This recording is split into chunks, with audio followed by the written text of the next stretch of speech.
Bismillahirrahmanirrahim. Assalamualaikum warahmatullahi wabarakatuh dan salam sejahtera, salam satu Malaysia saya ucapkan kepada ahli dewan sekalian. Alhamdulillah dan rasa syukur terhadap ilahi kerana pada hari ini kita telah dipertemukan dalam sebuah majlis ilmu bersama saya Anis Alia binti Abdullah. Pada pagi yang berbahagia ini, Subhanallah, Maha Suci Allah, pada hari yang penuh berkat ini, marilah kita bersama-sama tingkatkan ketakwaan kepada Allah Subhanahu Wa Taala dengan bersungguh-sungguh melaksanakan segala perintah dan menjauhi segala larangannya. Sesungguhnya orang yang paling baik di sisi Tuhan ialah orang yang paling bertakwa. Tajuk forum kita pada pagi ini ialah Akidah Tunjang Kekuatan Ummah. Sebelum saya memulakan perbincangan pada hari ini, saya ingin memperkenalkan ahli-ahli panel terlebih dahulu. Bersama saya adalah 4 orang ahli panel yang tidak asing lagi. Baiklah, di sebelah kiri saya, ahli panel kita yang pertama, Saudari Nur Ain Fatihah binti Nasaruddin. Ya, saya. Selamat datang saya ucapkan kepada Saudari Nur Ain. Seterusnya, ahli panel kita yang kedua lagi bergaya, Saudari Nur Alia Aisyah binti Mat Isa. Ya, saya. Selamat datang saya ucapkan. Dan di hujung sana, nampak pemalu tetapi peta berkata, Saudari Nur Arifah Hazika binti Muhammad Musri. Ya, saya. Selamat datang juga saya ucapkan. Dan akhir sekali, Saudari Fatimah Syazwani binti Syahrul Nazri. Ya, saya. Selamat datang saya ucapkan kepada Saudari Fatim. Sebelum saya memulakan perbincangan, izinkan saya mengupas sedikit tentang tajuk forum ini. Akidah adalah teras kehidupan seorang Muslim. Ia diibaratkan akar tunjang kepada sebatang pokok dan dahan serta rantingnya, manakala akidah adalah buahnya. Ianya memainkan peranan sebagai benteng dan perisai dalam diri seorang Muslim agar tidak dipengaruhi oleh anasir-anasir yang boleh mencemarkan kesucian akidah dalam masyarakat hari ini. Kepincangan umat Islam di masa ini, khususnya di negara kita, adalah bermula daripada kelemahan akidah umat Islam itu sendiri. Umat Islam hari ini rata-ratanya menerima Islam secara warisan kerana tidak memahami dan segelintir juga tidak tahu apa artinya akidah Islam yang sebenar. Pada pendapat panel pertama Saudari Nur Ain, apakah definisi akidah menurut Islam? Dipersilakan Saudari. Baiklah, terima kasih. Seperti yang dikatakan oleh Cik Moderator kita, ramai dalam kalangan umat Islam kini tidak memahami erti Islam yang sebenar kerana kebanyakan mereka memperolehi maklumat agama melalui adat istiadat, budaya dan pelbagai lagi. Mereka tidak sedar bahawa akidah itu bermula dengan mereka tidak sedar bahawa sebenarnya Islam itu bermula dengan akidah. Dan di sini saya akan memberikan definisi akidah iaitu bahasa Arab, Ain, Qaf dan Dal. Dan dari segi bahasa, akidah terbahagi kepada akidah ialah ikatan atau simpulan dan ikatan ini terbahagi kepada dua iaitu hisi dan maknawi. Hisi iaitu yang boleh dinampak dengan mata kasar seperti tali yang mengikat sesuatu dan maknawi tidak nampak tapi boleh dirasai seperti ijab kabul, perjanjian, kepercayaan dan keyakinan. Dan dari sudut istilah, akidah ialah kepercayaan yang tersimpan kukuh dan teguh dalam jiwa sehingga tidak mungkin akan terurai atau tertutup walau apa-apa jua suasana dan keadaan. Dan menurut tokoh ulama Al-Ghazali, akidah merupakan suatu pegangan yang itu membenarkan dalam hati secara yakin tanpa sebarang syak dan keraguan. Jadi melalui definisi ini kita dapat mengetahui bahawa akidah itu sebenarnya bermula dengan keyakinan. Dan ulama tasawuf tersohor iaitu Syekh Junad Al-Baghdadi pernah berkata, keyakinan ialah ketetapan ilmu tidak berubah-ubah atau terumbang-ambing serta tidak mudah goyah dalam hati.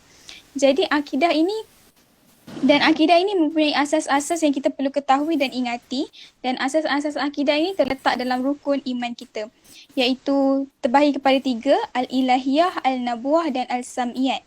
Yang pertama Al-Ilahiyah iaitu beriman kepada Allah.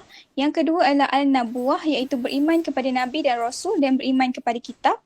Dan yang ketiga iaitu Al-Sam'iyat ialah beriman kepada malaikat, beriman kepada hari kiamat dan beriman kepada qada dan qadar.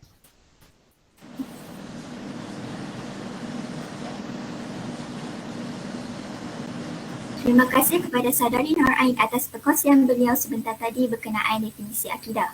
Saya tertarik dengan hujah beliau bahawa Islam itu bermula dengan akidah iaitu keyakinan.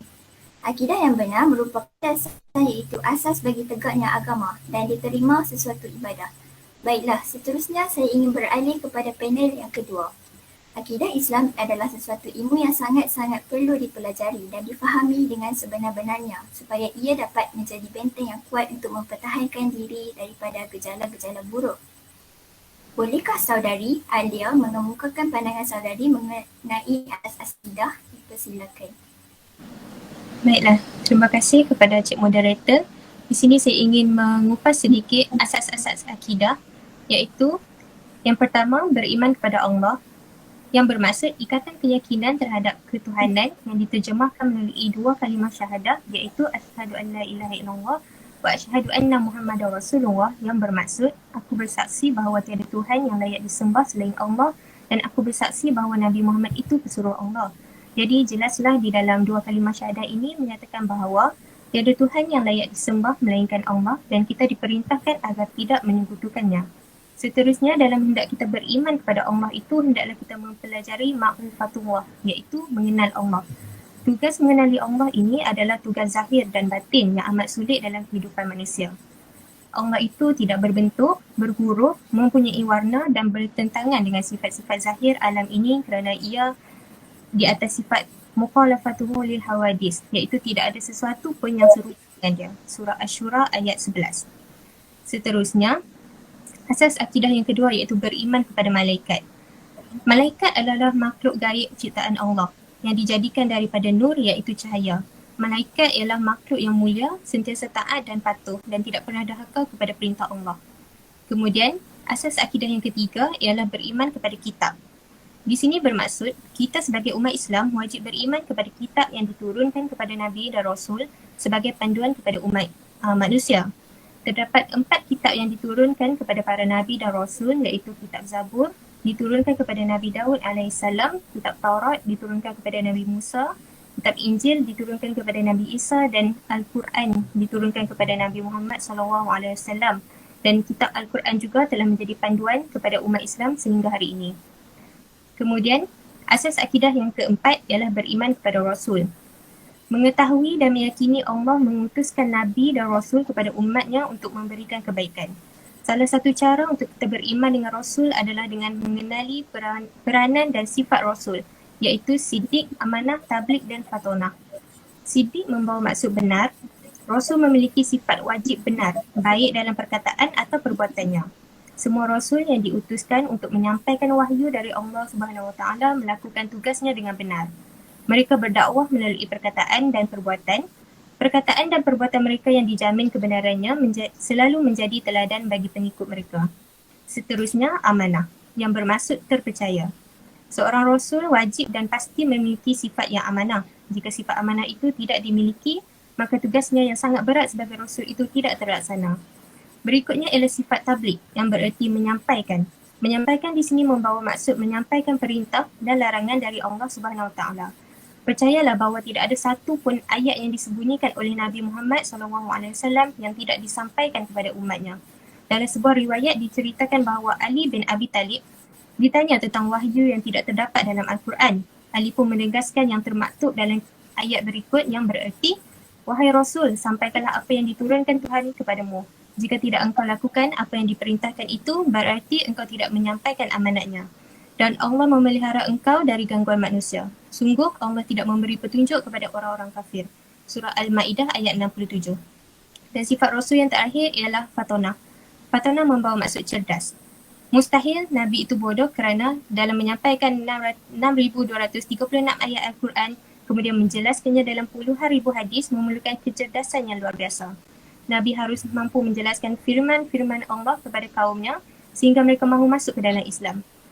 Dan asas akidah yang terakhir iaitu percaya kepada qada dan qadar, yang membawa maksud menerima segala ketentuan Allah dan meyakini bahawa ketetapan Allah itu mempunyai hikmahnya.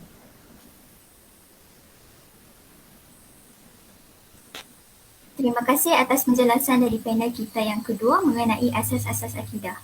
Kita sendiri dapat lihat bahawa setiap umat Islam wajib mempunyai asas akidah yang teguh dalam dirinya kerana daripada akidah yang bersih itulah dapat melahirkan mukmin yang bertakwa kepada Allah dan patuh segala perintahnya. Baiklah, sekarang kita beralih pula kepada ahli panel kita yang ketiga. Sebentar tadi, ahli panel pertama ada menyatakan tentang Islam itu bermula dengan akidah iaitu keyakinan. Bolehkah saudari Arifah menceritakan sebuah sedikit tentang kesan apabila akidah mula terabai? Dipersilakan. Terima kasih kepada moderator. Saidina Umar Al-Khattab pernah berkata, "Demi Tuhan, aku tidak boleh solat dan tidur dengan tenang. Pada suatu ketika aku membaca ayat-ayat Al-Quran, namun aku tidak tahu apakah aku ada di awalnya atau di akhirnya kerana kesusahanku memikir manusia sejak menerima berita ini, iaitu aku akan memangku jawatan Amirul Mukminin." Hal ini mengaitkan kerisauan Saidina Umar untuk memimpin umat Islam dan ajaran akidah yang betul. Hal ini kerana banyak akibat yang akan ditanggung olehnya apabila akidah umat Islam mula terabai. Oleh itu, kesan apabila akidah terabai ialah terkeluarnya seseorang itu daripada agama Islam atau imannya terbatal. Contohnya, iman seseorang akan terbatal apabila akidah mereka terpesong dan mereka melakukan perkara yang dilarang oleh Allah SWT. Muslim tersebut perlulah membuat taubat nasuhah untuk menghapuskan dosa tersebut kerana ia merupakan dosa besar, dan mereka juga perlu mengucapkan kalimah syahadah sekali lagi.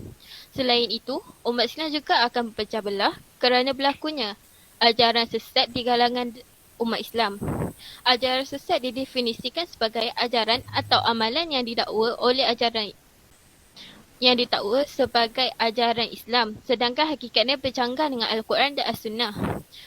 Hal ini, pengamal ajaran sesat akan cuba menyesatkan umat Islam dan memecah belah umat Islam dengan ajaran akidah yang salah.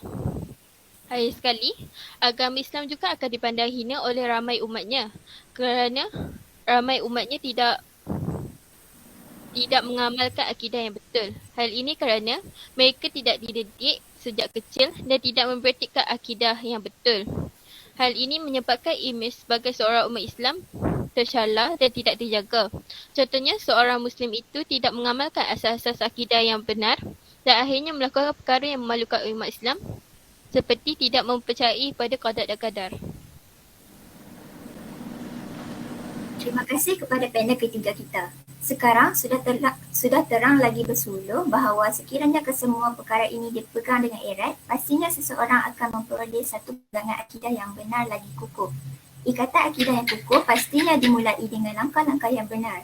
Baiklah, persoalan saya kepada panel keempat, Saudari Fatin, apakah pandangan saudari mengenai langkah-langkah pembinaan dan pembentukan akidah? Silakan saudari.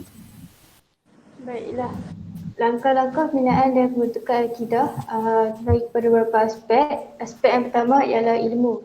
Seorang itu perlulah menguasai ilmu akidah yang dalam dan tidak melakukan sesuatu secara membuta-tuli. Iman tanpa ilmu akan membawa diri kita menjadi sesat. Hal ini demikian, anak-anak perlulah dididik sejak kecil oleh ibu dan bapa mereka. Aspek yang seterusnya ialah mengelakkan diri dari suasana dosa dan jahiliah. Nabi SAW telah diutuskan oleh Allah untuk menyelamatkan masyarakat jahiliah yang sesat dan terpesong ajaran mereka. Oleh itu, umat Islam mesti mengelakkan diri dari melakukan perbuatan orang jahiliah. Dan yang seterusnya, iltizam meninggalkan yang haram. Dunia hanyalah sementara, yang dikenali dengan dunia itu setiap umat perlulah membentuk diri dengan iman dan akidah yang benar. Ini kerana perbuatan manusia itu didorong oleh imannya sendiri.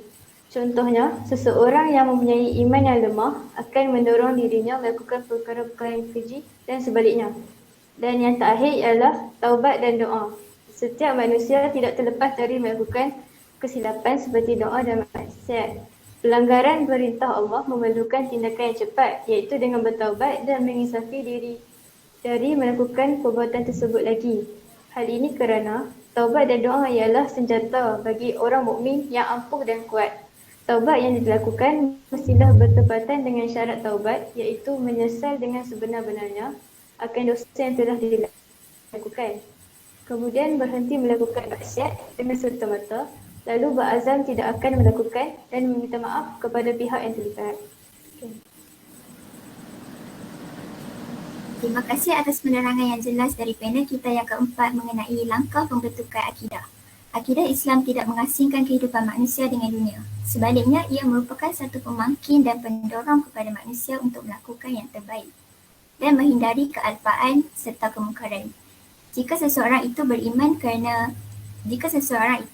dengan sifat Allah, sudah pastinya dia akan mengikuti segala suruhan dan larangan Allah kerana dia tahu bahawa Allah itu sifatnya maha mengetahui. Baiklah hadirin sekalian, kita beralih pula kepada sesi soal jawab. Kita telah menerima beberapa soalan mengenai akidah daripada para penonton. Soalan yang pertama berbunyi, apakah peranan akidah dalam membangunkan ummah? Bolehkah panel pertama Saudari Nur Ain mengulaskan beberapa peranan akidah dalam membangunkan ummah pada hari ini? Silakan Saudari. Okay, terima kasih kepada Encik moderator kita. Baiklah, sebenarnya untuk menjawab soalan tu, sebenarnya terdapat banyak peranan akidah dalam membangunkan ummah. Yang pertama, akidah akan melahirkan ummah yang tunduk dan patuh kepada Allah Subhanahu Wa Taala. Kerana manusia menurut akidah tauhid dijadikan oleh Allah Subhanahu Wa Taala untuk mengabdikan dirinya kepada Allah Subhanahu Wa Taala. Jadi di atas dasar iman kepada Allah Subhanahu Wa Taala, para malaikatnya dan kitab-kitabnya, manusia haruslah membangunkan kehidupan di dunia ini sesuai dengan kehendak dan ketetapan serta garis panduan Tuhan. Dan apabila ia dipatuhi, maka kehidupan individu, keluarga, masyarakat dan negara akan menjadi selamat dunia dan akhirat. Dan yang kedua, akidah ini akan melahirkan ummah yang mempunyai hala tuju dan matlamat hidup. Hal ini kerana akidah yang diterjemahkan dalam bentuk perbuatan, ucapan dan personaliti menjadi lambang serta syiar Islam, sekaligus mampu menjadi model atau tauladan kepada masyarakat Islam itu sendiri dan juga masyarakat bukan Islam supaya mengikuti ajaran Islam. Dan selain itu, kemantapan akidah juga akan menimbulkan jiwa keberanian dan ingin terus maju dalam membela dan mempertahankan kebenaran dan keadilan Islam. Dan yang ketiga, akidah akan melahirkan ummah yang memiliki kepribadian unggul. Hal ini kerana hati yang diisi dengan akidah yang lurus pastinya akan melahirkan individu dan personaliti ke arah perawakan yang baik dan diridai oleh Allah Subhanahu Wa Taala. Dan akidah yang lurus itu dapat membentuk masyarakat yang saling bantu-membantu untuk mencapai keridaan Allah Subhanahu Wa Taala, iaitu dengan melakukan perkara yang disuruh dan meninggalkan segala larangannya. Dan sekaligus perkara ini dapat memperbaiki akhlak seseorang kerana dari Abu Hurairah Rasulullah sallallahu alaihi wasallam bersabda, sesungguhnya orang-orang mukmin yang terbaik adalah orang-orang yang paling baik akhlaknya. Itu sahaja daripada saya. Ya, saya ingin menambah sikit tentang apa yang diterangkan oleh Saudari Nur Ain. Okey, dipetik dari surah Al-Hujurat ayat 10 yang bermaksud sesungguhnya orang-orang mukmin itu bersaudara, kerana itu damaikanlah antara kedua saudaramu yang berselisih dan bertakwalah kepada Allah agar kamu mendapat rahmat. Di sini jelaslah bahawa akidah sangat penting dalam pembangunan ummah. Jadi saya ingin menambah sikit peranan akidah dalam pembangunan ummah, iaitu melahirkan ummah yang berakhlak. Hal ini demikian kerana akidah yang soleh dan solehah memainkan peranan penting dalam pembentukan ummah Islam hari ini. Tanpa akidah yang suci, masyarakat Islam tidak akan wujud. Oleh sebab itu, akidah juga menjadi benteng seorang mukmin agar tidak dipengaruhi oleh anasir-anasir yang boleh mencemarkan kesucian akidah dalam masyarakat hari ini. Akidah juga mewujudkan naluri idea dalam diri manusia yang Islam menganjurkan agar naluri tersebut selalu dikembangkan demi terwujudnya manusia sempurna di bidang pemikiran sosial dan perilaku akhlak masing-masing. Seterusnya, mewujudkan masyarakat yang prihatin. Untuk mewujudkan masyarakat Islam yang harmoni, prihatin dan bebas daripada unsur-unsur jahiliah, maka kita perlu memahami dan mengkaji akidah tauhid yang sebenar. Kemudian, membentuk masyarakat yang seimbang. Agama Islam adalah agama yang didasari oleh iman atau akidah yang diperolehi melalui jalan akal yang muncul di pemikiran manusia melalui wahyu. Oleh itu, akidah Islam merupakan sebuah akidah al-kaliyah yang merupakan pemikiran dasar yang menyeluruh terhadap alam manusia dan yang hidup. Dan yang terakhir, peranan akidah dalam pembangunan ummah iaitu mengukuhkan kesatuan dan perpaduan. Akidah juga memainkan peranan penting dalam mengukuhkan kesatuan dan perpaduan umat Islam. Islam meletakkan asas perpaduan ialah berdasarkan kesatuan akidah, bukannya di atas dasar bangsa dan keturunan sebagaimana yang berlaku di zaman Arab Jahiliyah. Memandangkan pentingnya perpaduan yang bermula daripada perasaan persaudaraan antara sesama individu, masyarakat, maka langkah pertama yang dilakukan oleh Rasulullah ialah mempersaudarakan kaum muhajirin dan ansar. Kesan daripada tindakan Rasulullah ini dapat membentuk masyarakat yang bersatu padu di bawah satu kalimah tauhid. Kejayaan Rasulullah membentuk perpaduan masyarakat atas dasar akidah adalah bukti jelas bahawa akidah yang mantap dalam diri setiap individu masyarakat merupakan pemangkin kepada terbinanya perpaduan yang kukuh dalam masyarakat. Sekian ulasan daripada saya. Terima kasih diucapkan kepada panel pertama dan juga panel kedua yang sudi menyuarakan pendapat. Pengulasan yang sangat padat dan jelas. Baiklah, seterusnya kita beralih pula kepada soalan kedua dari penonton kita pada hari ini. Soalan yang ditanyakan ialah, apakah unsur-unsur yang dapat merosakkan akidah? Hadirin sekalian, sememangnya kita sebagai manusia tidak dari melakukan kesilapan. Apa sahaja amalan yang dilakukan dengan perbuatan dan tingkah laku yang berlawanan dengan akidah Islam akan membatalkan akidah seorang Muslim. Pada pandangan panel ketiga kita, Saudari Arifah, apakah unsur-unsur yang menjadi punca rosaknya akidah seseorang itu? Silakan Saudari. Terima kasih kepada Cik Moderator. Antara unsur yang akan merosakkan akidah seorang Muslim ialah mensyirikkan Allah mensyirikkan Allah. Syirik adalah menyekutukan Allah dari segi zat, sifat dan perbuatannya. Syirik ini terbahagi kepada dua, iaitu syirik khafi dan syirik jali. Syirik khafi bermaksud iaitu syirik secara sembunyi. Contohnya seperti ujub, takbur dan riak. Selain itu, syirik jali bermaksud secara terang-terangan. Syirik secara terang-terangan sepertinya menyembah berhala atau menyembah kubur keramat. Selain itu, unsur yang merosakkan akidah seorang Muslim ialah mengamalkan khurafat. Khurafat adalah kepercayaan karut yang bertentangan dengan syariat Islam. Contohnya seperti tilik nasib dan mempercayai orang hantu akan membawa sial. Seterusnya, unsur yang merosakkan akidah seorang Muslim ialah melakukan kufur. Kufur adalah menafikan atau menolak ajaran yang dibawakan oleh Rasulullah SAW. Kufur terbahagi kepada dua, iaitu kufur nikmat yang bermaksud penyalahan guna nikmat Allah. Contohnya kita menggunakan nikmat Allah seperti duit ke dalam maksiat. Seperti kita menggunakan duit itu membeli arak ataupun membeli benda-benda yang tidak memanfaatkan kita. Selain itu, kufur hakikat.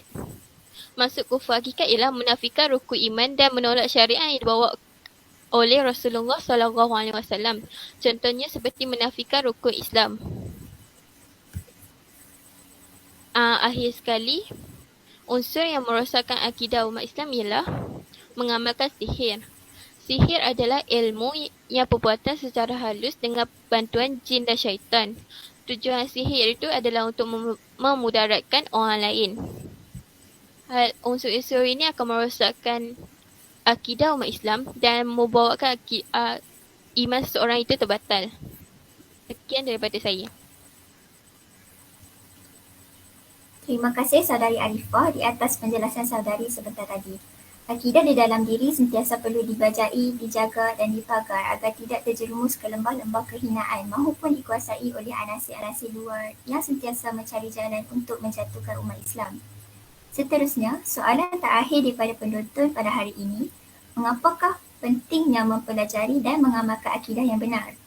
Bolehkah panel keempat Saudari Fatil menceritakan sedikit mengenai kepentingan mempelajari dan mengamalkan akidah Islam yang benar? Silakan. Baik, terima kasih Tuan Cik Moderator. Kepentingan mempelajari dan mengamalkan akidah yang benar ialah akidah merupakan benteng dan perisai dalam diri seorang Muslim.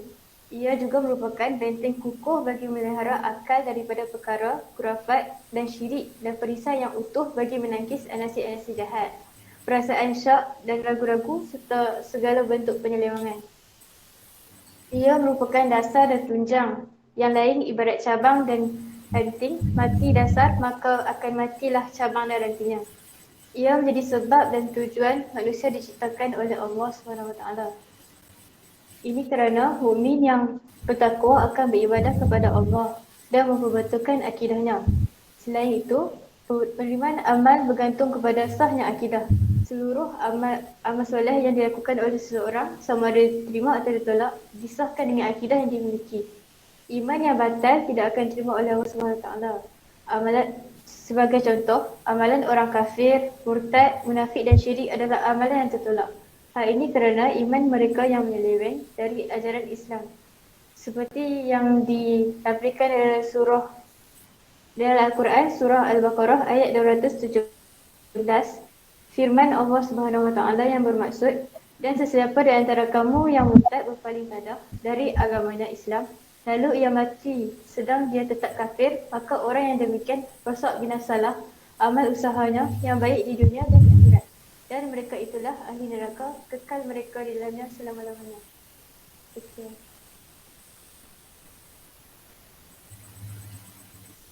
Terima kasih buat panel kita yang keempat, Saudari Fatin. Sebelum mengakhiri bicara forum kita pada hari ini, terima kasih saya ucapkan kepada keempat-empat ahli panel kita kerana sudi hadir dan sudi menyuarakan pendapat masing-masing. Moga apa yang kita dapat hari ini tidak sekadar masuk telinga kanan, keluar telinga kiri. Nampaknya masa amat mencemburui diri kita. Jadi, sedikit rumusan yang kita dapat buat pada hari ini sebagai seorang Muslim, wajiblah kita memelihara akidah daripada rosak dan binasa. Ianya menjadi sebab dan tujuan manusia diciptakan oleh Allah Subhanahu Wa Taala. Firman-Nya, tidak aku ciptakan jin dan manusia melainkan untuk beribadah kepadaku. Sebelum berakhir forum kita pada hari ini, saya harapkan warga Dewan dapat bersama-sama melaksanakan serta segala perintah dan menjauhi segala larangannya. Sekian sahaja untuk hari ini. Jika terkasar bahasa, tersilap bicara, mohon dimaafkan. Sesungguhnya yang baik itu datangnya dari Allah dan yang buruk itu datangnya dari kekilafan diri kami sendiri. Wallahu a'lam. Saya sudahi dengan wabillahi taufiq wal hidayah. Wassalamualaikum warahmatullahi wabarakatuh. Dan sekian, terima kasih.